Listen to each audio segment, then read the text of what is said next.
Gusto nyo bang matuto kung paano gumawa ng ganitong bulaklak?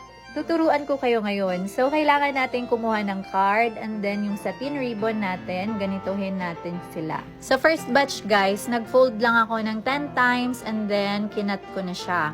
So, 20 po yung ating i-fold lahat para magkaroon tayo ng inner petals na 20.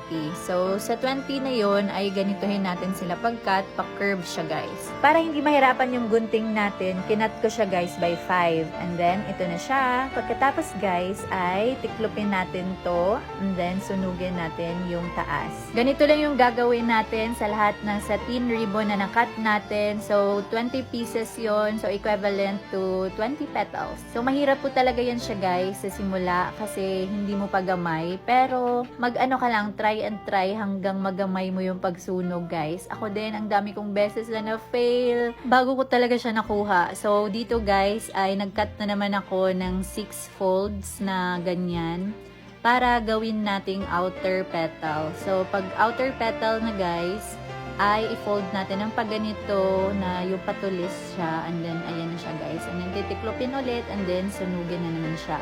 So sa pagsunog, ganyan siya guys, kailangan merong patulis doon sa gitna para yan yung magsisilbing outer petals natin para mas maging maganda yung ating bulaklak. Ganun pa rin guys, same process hanggang maubos mo yung kinat mo na satin ribbon. Since tapos na, lagyan na natin ng stick. Para dumikit yung mga satin guys dun sa ating stick, kailangan natin gumamit ng glue stick at glue gun. So ayun guys, ganyan lang yung pagdikit sa kanya guys. So kayo na lang bahala kung paano nyo siya i-arrange according sa likings nyo. So, makatatansya nyo naman, makikita nyo naman kung nasa tamang ayos ba yung pagdikit-dikit nyo.